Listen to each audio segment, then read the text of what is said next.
नमस्कार दोस्तों, स्वागत है आपका द न्यूज लॉन्चर के इस यूट्यूब मंच पर। इस देश में ईडी ही अब ईडी की जांच कर सकती है। जी हां, अब हिंदुस्तान सीडी के दौर से आगे निकल गया है। सीडी और पेन ड्राइव के दौर से भी आगे निकलता हुआ दिख रहा है। कभी फर्जी सीडी आती थी, फिर जांच होती थी कि यह फर्जी है या असली है, लेकिन अब फर्जी ईडी आ गई है। जी हां, यह दिलचस्प वाकया दरअसल दिल्ली में हुआ है और इस देश में जांच एजेंसियों का किस तरह से सदुपयोग या दुरुपयोग हो रहा है, इसे समझने के लिए यह वाकया इस देश में एक बेहद खतरनाक ट्रेंड की तरफ ले जाता हुआ दिखाई दे रहा है। मामला दरअसल यह है कि साउथ दिल्ली का छतरपुर इलाका है एक, और उस छतरपुर इलाके में डीएलएफ फार्म हाउस का भी इलाका है। डीएलएफ फार्म्स के इलाके में एक फार्म हाउस पर 7 लोग पहुंचे। 2 गाड़ियों में सवार होकर 7 लोग पहुंचे। दरवाजा खटखटाया, अंदर गए और खुद को बताया कि ईडी से आए हैं। वहां मौजूद उस फार्म हाउस के मालिक को धमकी भी दी गई। ईडी के मामले को लेकर यदि कोई किसी को आज के जमाने में धमकी देता है तो स्वाभाविक तौर पर जो कानून को और मनी लॉन्ड्रिंग एक्ट के पेचीदगियों को नहीं जानते, स्वाभाविक है कि वो डर जाते हैं। ये तथाकथित ईडी के अधिकारी अंदर गए और जो मामला उन्हें बताया, उनके कुछ पुराने बैंक अकाउंट के चेक भी दिखाए। यह भी कहा कि आप इतने ट्रांजैक्शन क्यों करते हैं, और उसके बाद कहा कि मामले को रफा दफा करने के लिए 5 करोड़ रुपए देने होंगे। 5 करोड़ रुपए की मांग की। उसके बाद उस व्यक्ति ने कहा कि 5 करोड़ रुपए तो मेरे पास है नहीं, वो बैंक खुलेगा तभी दे पाएंगे। रात भर छतरपुर इलाके के उस घर में ईडी के अधिकारी बताने वाले 7 लोग रुके रहे। सुबह हुई, बैंक खुला, कोटक बैंक की तरफ आए। वो उस व्यक्ति को लेकर के आए। कुछ लोग फार्म हाउस पर ही रुक गए, कुछ लोग, उन 7 लोगों में से कुछ लोग फार्म हाउस पर ही रुके और कुछ लोग लेकर के बैंक तक आए। जब बैंक में आए, इसी दरमियान उस व्यक्ति ने किसी प्रकार से अपने वकील को मैसेज करने का समय निकाल लिया। वकील को मैसेज कर दिया, इमरजेंसी मैसेज कर दिया। रात भर तो इस तरह से वो चंगुल में घेरे हुए थे कि वो व्यक्ति पुलिस को भी इन्फॉर्म नहीं कर सकता था। अब वकील ने पुलिस को भी इन्फॉर्म किया, ईडी को भी इन्फॉर्म किया, और खुद भी वकील पहुंच गया बैंक में, ब्रांच में। जब ये सारा वाकया हो रहा था, 5 करोड़ रुपए की मांग और 5 करोड़ रुपए को लेकर के जब सारी दोनों में जो एक तरह से टाइम पास करने की रणनीति पर काम कर रहा था वो व्यक्ति, और ये 7 लोग 5 करोड़ रुपए लेकर उड़ने की तैयारी कर रहे थे, इस दरमियान उस कोटक बैंक के ब्रांच मैनेजर ने ब्रांच को बाहर से बंद करने की कवायद पर भी काम करना शुरू कर दिया। लेकिन ये तथाकथित ईडी के अधिकारी, तथाकथित इन्फोर्समेंट डायरेक्टरेट यानी प्रवर्तन निदेशालय के अधिकारी वहां से निकलकर भागने में कामयाब हो गए। और इतना ही नहीं, आज की संचार क्रांति के दौर में मोबाइल, व्हाट्सएप सबके पास है। किसी न किसी माध्यम से जो लोग वहां फार्म हाउस पर इन 7 लोगों में से बचे हुए थे, उनको भी इन्फॉर्म कर दिया, वो भी भाग गए। ये 7 लोग चले गए, तब तक पुलिस को इन्फॉर्म किया जा चुका था, ईडी दफ्तर को इन्फॉर्म किया जा चुका था, और उसके बाद पुलिस ने अपनी छानबीन की, दिल्ली पुलिस ने। उन 7 की तलाश भी जारी है, और ईडी ने अपनी तरफ से क्लैरिफिकेशन दिया कि उसे पुलिस और व्यक्ति के वकील की तरफ से जानकारी मिली कि इस तरह से कुछ लोग फर्जी ईडी अधिकारी बनकर किसी से एक्सटॉर्शन के लिए, वसूली के लिए गए हुए थे। अब तक आपने सुना था कि ईडी का डर दिखाकर कोई बिल्डर पैसे लेता है, मुंबई की घटना है। अब तक आपने यह भी सुना था कि ईडी के कुछ अधिकारी शराब के मामले में पैसे को लेकर के, दिल्ली के कथित शराब मामले को लेकर के, पैसे के लेन देन को लेकर, नाम हटाने को लेकर कुछ अधिकारी वहां पर करोड़ों में डील करते हुए पाए गए।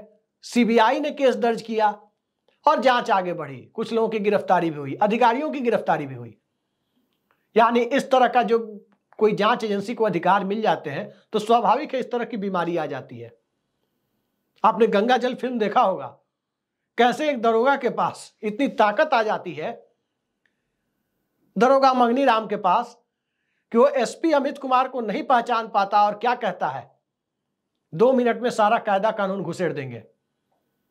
और जब पहचान लेता है तो कहता है एकदम ब्लंडर हो गया, भारी मिस्टेक हो गया। वही स्थिति इस देश में हर डिपार्टमेंट की है कि जिस डिपार्टमेंट को, जिस विभाग को असीमित अधिकार प्राप्त होते हैं, वहां शोषण का रास्ता खुलता है। वो तो खैर गंगा जल वाला वाकई असली दरोगा का रोल कर रहा था। अजय देवगन यानी एसपी अमित कुमार भी असली एसपी का रोल कर रहे थे। लेकिन यह साउथ दिल्ली की जो घटना हुई है, वो साउथ दिल्ली की घटना क्या है? वही गंगा जल मूवी वाली घटना है कि एसपी को ही दरोगा धमका रहा है कि अरे सड़ जाओगे जेल में बिना चार्ज के। वही स्थिति करने की कोशिश साउथ दिल्ली में की गई है। लेकिन इन सबसे बड़ा सवाल यह है कि क्या ईडी इसकी जांच करेगी? ईडी की जो छवि बनती जा रही है कि ईडी के नाम पर एक्सटॉर्शन रैकेट चलाने वाले लोग पैदा हो गए हैं। और इन सब से आगे जाकर सीबीआई और ईडी जैसी संस्थाओं को, जांच एजेंसियों को न्याय और इंसाफ का ब्रांड बताने का काम तो खुद प्रधानमंत्री नरेंद्र मोदी करते रहे हैं। इस देश में न्यायपालिका न्याय और इंसाफ का ब्रांड हो सकती है, जांच एजेंसियां न्याय और इंसाफ का ब्रांड नहीं हो सकती। लेकिन प्रधानमंत्री ने बताया, और ऐसा ब्रांड बताया, सीबीआई को बताया था, और सीबीआई को लोग अब भूलते जा रहे हैं क्योंकि कुख्यात छवि बनती जा रही है ईडी की। ईडी के लोगों का कन्विक्शन रेट, जितने लोगों पर मामले दर्ज करती है, खासकर राजनीतिक मामलों में, वो आपने देखा कि 1% से भी कम है। जितने लोगों पर मामले दर्ज करती है उसके 1% लोगों को भी सजा नहीं दिला पाती। लेकिन यही ईडी इस देश में जांच के नाम पर एक अलग तरह के डर का, भय का पर्यायवाची बनती जा रही है। और उस डर और भय की खेती करने वाले जमात की, एक्सटॉर्शन करने वाले लोगों की तादाद भी बढ़ती जा रही है। कभी आपने सुना होगा कि कोई व्यक्ति फर्जी आईबी एजेंट बन करके, आईबी अधिकारी बन करके, रॉ का अधिकारी बन करके कुछ करता हुआ पकड़ा जाए? एक ऐसा दौर था अटल बिहारी वाजपेयी के समय में जिसमें उनके प्रधान सचिव ब्रजेश मिश्रा का रिश्तेदार बताकर कोई आदमी झारखंड में एक अलग ही रैकेट चला रहा था, फर्जी रूप से खुद को दामाद बताकर। वो दौर भी आपने देखा कि गुजरात में हाल की ही घटना है, वो पूरा मामला सामने आया कि गुजरात में कोई फर्जी जज भी बना हुआ था और मुकदमों की सुनवाई कर रहा था। अब इस देश में फर्जी जज भी लोग बन जा रहे हैं, फर्जी गुप्तचर विभाग के एजेंट भी बन जा रहे हैं। उसके साथ साथ अब फर्जी ईडी का भी मामला सामने आ गया। तो लोगों के जेहन में सवाल उठेगा कि ये ईडी क्या है? आखिर ये ईडी है क्या? दरअसल ईडी एक मनी लॉन्ड्रिंग की जांच करने वाली संस्था है, जांच एजेंसी है। अंग्रेजी में कहें तो इन्फोर्समेंट डायरेक्टरेट, हिंदी में कहें तो प्रवर्तन निदेशालय, वित्त मंत्रालय के अधीन काम करती है और डीआरआई को, यानी डिपार्टमेंट ऑफ रेवेन्यू इंटेलिजेंस को रिपोर्ट करती है। लेकिन इस ईडी के पास इतने असीमित अधिकार मनी लॉन्ड्रिंग की जांच के नाम पर दे दिए गए कि कोई भी मामला कोई व्यक्ति दर्ज करे, कोई पुलिस दर्ज करे, उसमें पैसे के लेन देन का आरोप हो, कोई भी एफआईआर हो, ईडी उसे टेक ओवर कर सकती है। इस देश में कहीं भी टेक ओवर कर सकती है। और फिर वो मामला फर्जी हो या असली हो, सजा से ज्यादा पनिशमेंट से ज्यादा द प्रोसेस ऑफ पनिशमेंट, वो अपने आप में किसी सजा से बदतर चीज हो सकती है यदि इसे देखना और समझना हो। तो इसी न्यूज लॉन्चर पर अशोक वानखेड़े, वरिष्ठ पत्रकार, उन्होंने महाराष्ट्र के पूर्व गृह मंत्री अनिल देशमुख का इंटरव्यू लिया है। उसे आप सर्च करके देख सकते हैं कि ईडी किस प्रकार से दबाव बनाती है और किस प्रकार से गलत काम और गलत नाम लेने के लिए लोगों को मजबूर करती है। हालात अब यहां तक हो गए कि उसके नाम पर एक्सटॉर्शन रैकेट चलने लगा। देश की राजधानी में अमित शाह के अंडर में जहां की पुलिस है, गृह मंत्रालय के अंडर में जहां की पुलिस है, वहां यह रैकेट चलने लगा। तो फिर देश के दूसरे हिस्से में क्या होता होगा? दिल्ली का मामला था, प्रकाश में आ गया। गांव देहात में इतना ईडी हो चुका है कि लोग ईडी के नाम से ही डर जाते होंगे। अगर कोई एक्सटॉर्शन रैकेट चला रहा होगा तो मामले प्रकाश में नहीं आ पाते होंगे।